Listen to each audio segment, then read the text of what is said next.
Hello and welcome to Planet Smasher HQ. This week I have been mostly working on a little prototype called Hazard Check. Stick around and I'll give you a demo.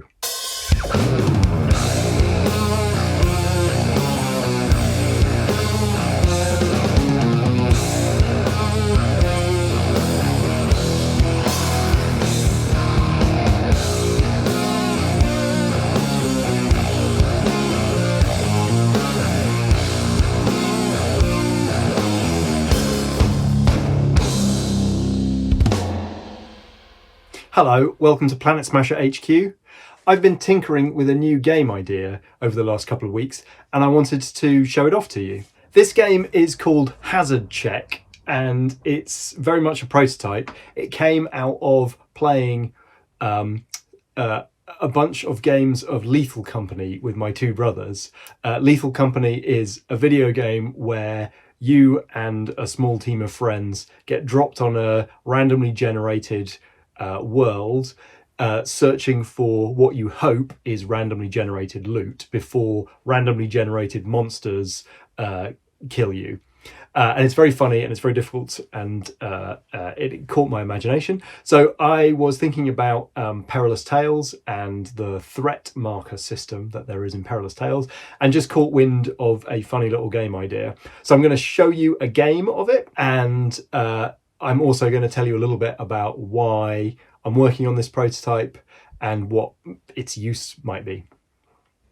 Okay, so here are our employees for this game. We've got Bob, Janet, Jeff, and Pete.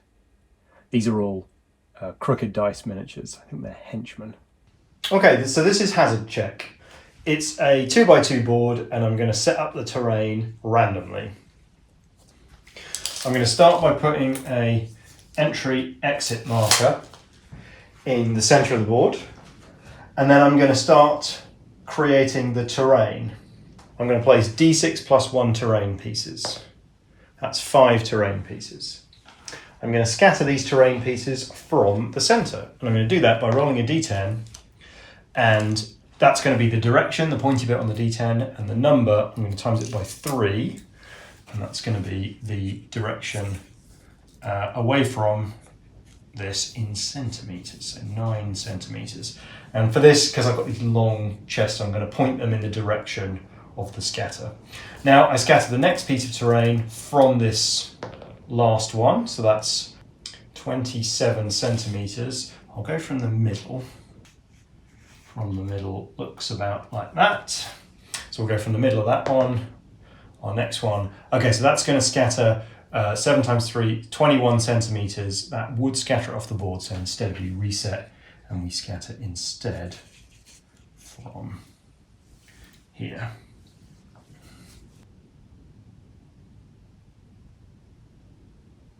So that's not super delightful. The way that this terrain is scattered has made the table really lopsided. I'm going to reset. I'm going to try one more time.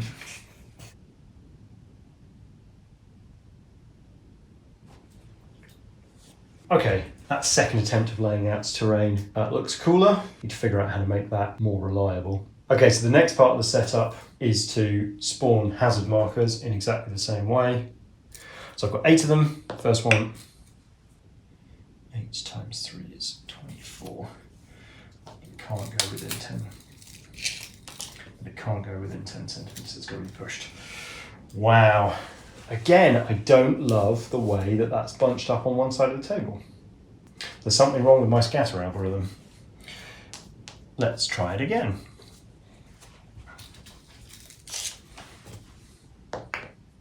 There. All right, still a little lopsided, but much more palatable. Okay, and then the third and final stage is to deploy our employees. So these guys are going to deploy at least partially within 2 centimetres of the entrance point. Okay, so that's the game set up. So I'm going to play this game until the threat level hits 12, or when all of the employees are dead or returned. And each turn has an employee phase and an environment phase. In the employee phase, I draw cards 1, 2, 3, 4, 5, 6, 7 until I have 7 cards in my hand. And these are crumbs, all black. These are the cards that I've got to set as action cards. I've got to set 1 action card for each of my employees. I was hoping for a loot card because Jeff here could walk and loot this, assuming it is what he's hoping. So I'm going to bet on that being some loot tokens and give him a joker, which can be a loot action. The other guys just need to get moving, so I'm going to take these. That's a mantle, that's a mantle, and that's a mantle. In this case, that's a 10. Well, that is always a 10. In this case, these are basically just going to be walk actions. So I'm going to hold on to these sprint actions in case we need them for fleeing terrible things. So then we activate in order of the action card. So I'm going to go with Jeff first. So Jeff is going to walk up to 10. Yes, he's going to walk to here, so he's within 6 centimeters of both of those markers. He needs to flip hazard checks to reveal what those markers are. So this one down on the floor, he's going to flip a hazard check. It's a 2 of clubs, so that's a trap.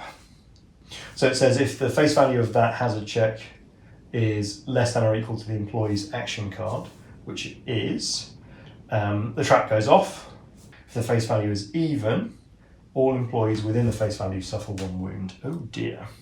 So he suffers 1 wound. Jeff. And everybody just has 2 wounds in this game at the moment, so he is in trouble. And then that is now gone off and gets removed. And then we'll flip to find out what this one is. I swear there are red cards in this deck, but none of them right now. That is a spade, which is a monster. Use this gribbly monster here. That gets centered on the marker, which gets removed. So Jeff had the highest card. The next highest card is Bob. Bob is going to move 10 centimeters. He can move up to 10, but he's going to choose to move 10. He is just within 6 centimeters of that. So we will check these 2. So hazard check there. It is a 6 of diamonds, so that's some loot. So that's a lovely big nut for him to pick up there. And then we'll check this one. That is a low diamond, so that's also some loot. Okay, we might make some money in this game. That's good. So next, Janet is going to, next Pete is going to activate. He is got a 10, so he's going to walk 10 centimeters over to there. Not quite within 6 centimeters of the hazard check. And then finally, Janet is going to move her 9 centimeters, trying to get ready to do some looting. So everybody's cards get discarded, and then it's the environment phase. So the environment phase, first we increase the threat by 1. It starts at 0, so it's now set to 1. We do a threat check, which is flip a card. If that is equal or under the current threat level, then we would spawn a monster in the middle, but we don't because we're only threat level 1.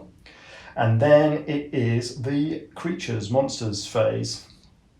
So to activate a monster, we're going to activate each of the monsters, there's only one. To activate each monster, the monster flips a card and they move that far. Eek, it's a joker, so that's 10. They move that far towards the closest employee, and if they end in base contact, that employee suffers a wound. So that's Jeff's second wound.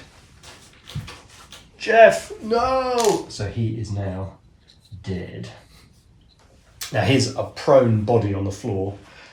He can be recovered by the other crew members using some rules that I'm not completely sure exist yet. Anyway, that bug is activated.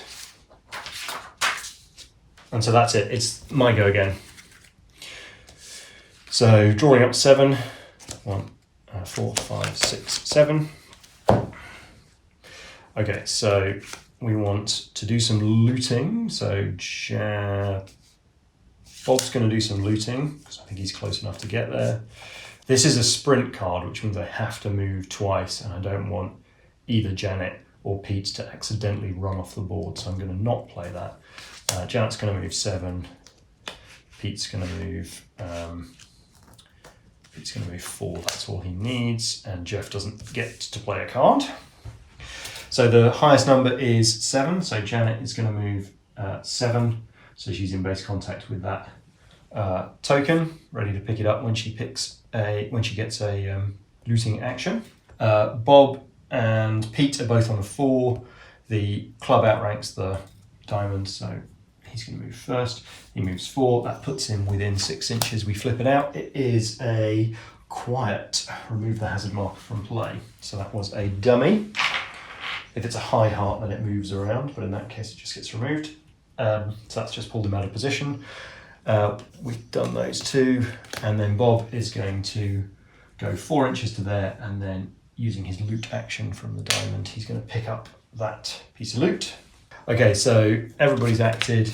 We then go to the environment phase, make a hazard check. It is successful, so the threat check rather spawns a wandering monster, which is just going to be one of these bugs that don't have any special rules. Eek!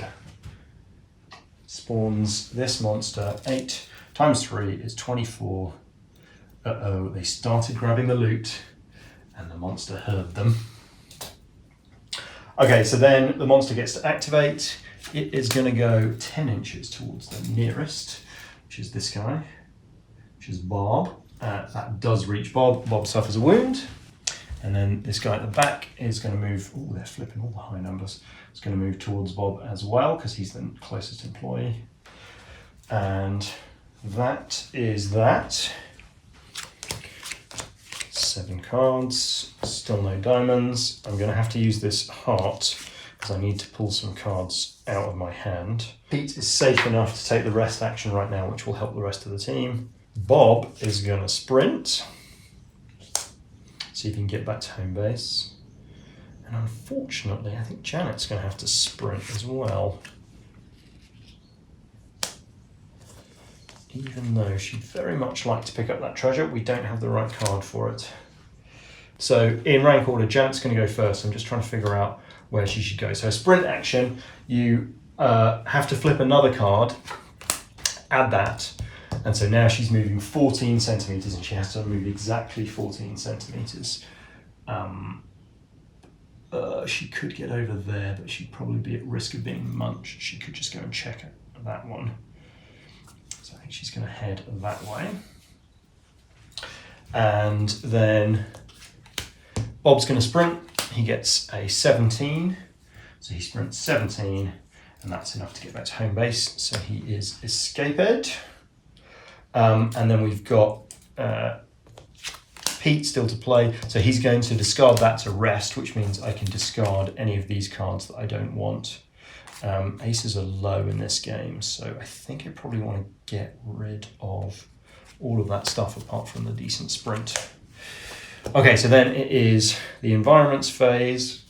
I have a threat check. It's equal or under. Yep, so that's spawned another monster. Uh-oh,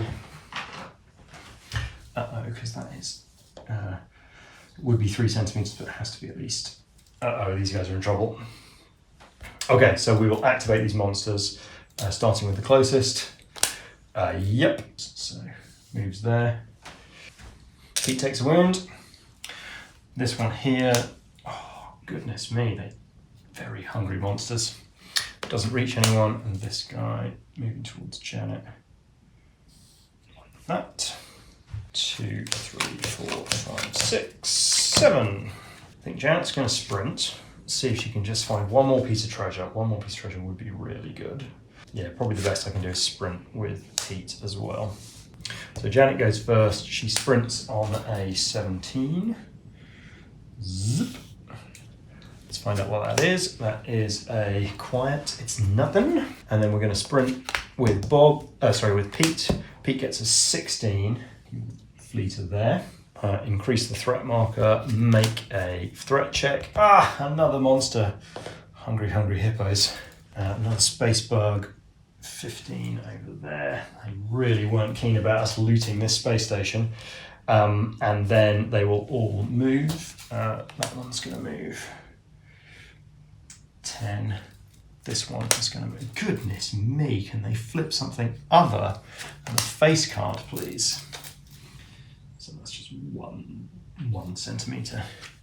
And this one goes 7 centimetres. They really are swarming around. It's all right. We only need a 10 of jumping around to get home safely. I need 2 cards there. 6, 7. Bob is going to use this mantle. And it's going to do some kind of cool free-running jump off of this, hop over the monster and escape out the exit. And I think Janet's going to have to take the long way around, so she's going to sprint. In fact, she's going to rest. Because I think, yeah, she's going to rest, try and get some good cards for the long sprint home. I believe in you, Janet. It's going to be all right. Okay, so we activate the Queen first. So Pete is going to mantle 10 to there, which touches and he escapes. And then Janet is going to rest, taking no walk actions, but discarding any cards she doesn't like. I might keep that rest just in case I get a bunch of stuff that I don't like. So they're activated. And it's the environments phase. Make a, oh, not another monster.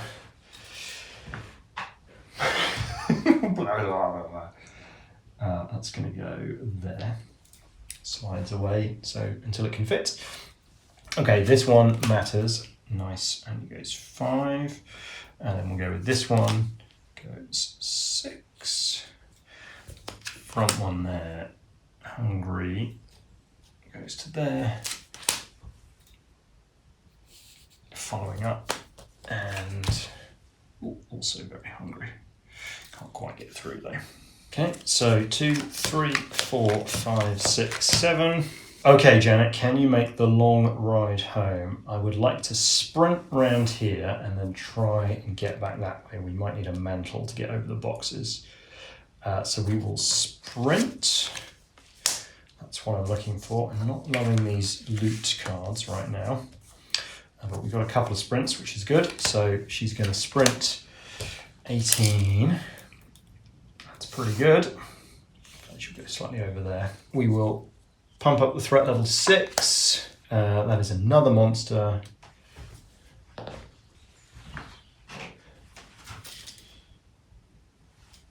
Has to be within 10. Oh no, that one's actually a bit closer. Oh no! It's okay. She's 13 centimetres away. And then the one behind, goodness me. And then the one behind, 7. The one behind is 10. And the one behind is 6. Ah, dear. Conga line of space slugs. It's all right. It's all right. She's going to be okay because she can mantle over these boxes and these space slugs have to pathfind round. Okay, threat level 7, almost certainly another monster. Yep. I think at this point I'm going to say 6 monsters is the max and we've got everybody that we can get out. I need to figure out how that threat check stays interesting and doesn't just endlessly poop out monsters. So she's gonna sprint actually. So she sprints 14, which has to be in a straight line. So there.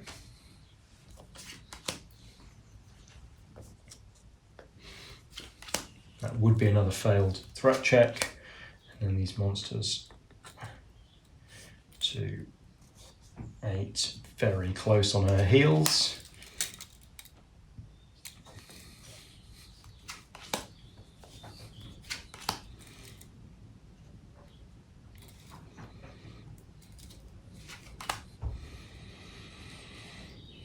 I don't know what the pathfinding logic is yet, but that seems to be fair.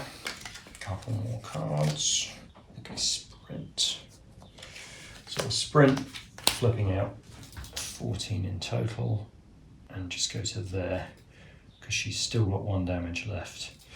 So in which case the only thing that matters is, does that monster reach? So the monster is 9 centimeters away, so a 9 or a 10. Caught.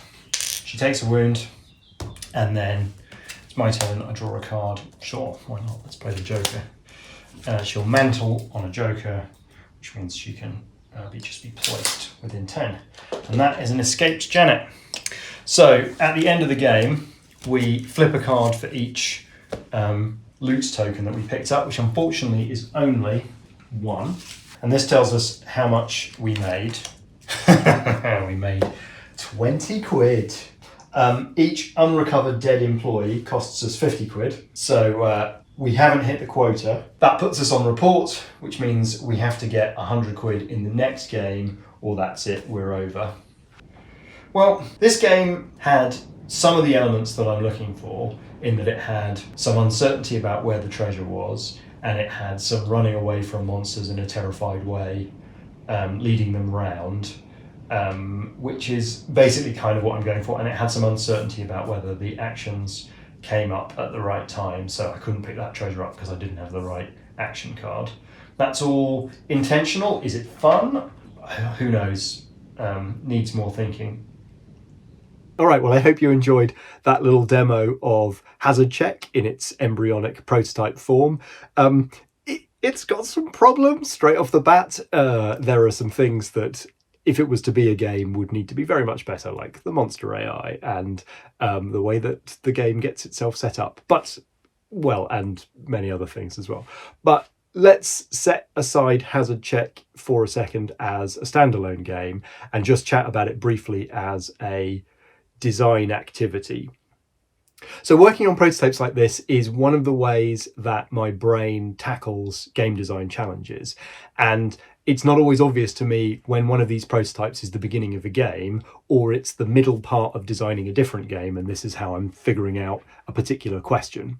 So the question that the Lethal Company suggested to me was how to make a game where the monsters are really dangerous and you basically can't attack them in any way. You've got no direct way of dealing with the monsters, but you have to get a job done and then you have to get out safely, and you get punished for not doing the job, and you get punished for leaving people behind. And so the theme of Lethal Company gave me this nice idea of, okay, you spawn in the middle of the board. There are markers that you need to go and investigate, which might contain treasure, which you then need to grab and get back to home base. But they also might contain traps or indeed monsters. And once you find a monster, that's a problem because you've got no tools, you've got no attack actions, you just have to run away. And it's a sort of press your luck type experience. The other thing that I was immediately caught by was how funny the multiplayer elements of Lethal Company are. And they are, in that game, sort of predicated on proximity chat and the fact that communication is imperfect, because if you split up and go too far away from the other players, you can't hear them anymore, and so you don't know whether they're alive or dead. And so when someone dies, you don't know whether it's you can't hear them because they're dead or they've just wandered off somewhere. So that's funny. And the mechanic that I've settled on initially here is that you have quite random activations. You get a hand of cards, and then you have to set the right card. You have to set one of your cards as your activation. And so you don't necessarily know how far you're going to be able to move, and you don't necessarily know that you're going to be able to take the action that you want. And that seemed fun in a sort of horror situation where there's supposed to be sort of tension around whether or not you will find a monster, and if you do, whether or not you'll be able to escape. But it also provides a fun way for multiple players to interact imperfectly if they can't tell each other what's in their cards, and then they have to set a bunch of cards face down, and then only when you reveal them all do you know which order you're going to activate. And that, I think, as combined with that, immediately made me want to make movement blocking to each other. So if you're trying to get down a thin corridor or through a gap and you move in the wrong order, then one person could bunch up and could cause everyone else to bunch up. So with Perilous Tales, I have a few ideas and opportunities, I think, with that game. And there's a few things in the beta rulebook of Perilous Tales, which I haven't really spent enough time on making work brilliantly. So one of the things that I'm excited about with Perilous Tales is that at its heart, it's supposed to be a sort of horror genre experience. And the threat markers and the fact that you don't know where the monsters were was always supposed to introduce both an element of replayability and surprise, particularly because it's a predominantly solo game, but also to introduce some moments of like, surprise, jump shock kind of a stuff. And how I implemented the game was really using a standard skirmish system where you get some actions, and some of those actions are attack actions. And so the main way to play the game in its beta form is as a two-fisted pulp adventure where you shoot all the monsters. And that is fine, but it's not all of the genre. It's not all that the genre has to say. So the first thing, I guess, about Hazard Check is it's a fun experiment in figuring out what only running away from monsters could look like and whether it's fun, and what would have to be done to make that fun. And that experiment pushes me in another interesting direction, which in conversations with some friends this week, we were chatting about the possibility of, well, if Perilous Tales does have combat and shooting and attack actions, but it also has running away actions and non-combat things, and better still, what if it asks you to do both, because you have to find the loot tokens, or you have to find the clue tokens in order to get the best outcome of the scenario, but you are also threatened by monsters, and so having some combat ability is also nice. And so having a balance of combat and non-combat, which was always sort of hidden in Perilous Tales, was the desire for that, with including things like the photography action and stuff like that, but it isn't brilliantly implemented yet. So the second thing is, I guess, using this as an experiment in making a funny and fun co-op activation system. And I don't know if the card-based activation system is directly translatable into Perilous Tales, but Perilous Tales had a lot of certainty about what your characters could do. They get 2 action points, you choose what it is that you do, and all of the uncertainty came from what the game was doing, what the threat markers were doing, what the monsters were doing. And even the monsters, once they were revealed, didn't have a ton of randomness in them. So I do think that using the deck of cards as the central activation mechanic is introducing a fun sort of, it's not quite performative uncertainty, it was performative uncertainty in so far as from the model's perspective. So I don't know whether that model is going to be able to run quickly or run slowly. And if I've got a hand of cards, I'm going to have to potentially make compromises between who gets to run quickly and who unfortunately can't run quickly. And that seems to me that it will introduce some drama and some narrative. So that seems fun. So what am I going to do with Hazard Check? I don't know. The rulebook's not quite ready to publish to you. So I might finish the rulebook and get it out as a prototype. But I might just assign it to the drawer of experiments that failed that are teaching me something about something else. Anyway, I hope that you enjoyed this little demo game and this insight into the process that's going on here at Planet Smasher HQ. I will be back with you soon with another Dev Diary. And until then, take it easy. Bye-bye.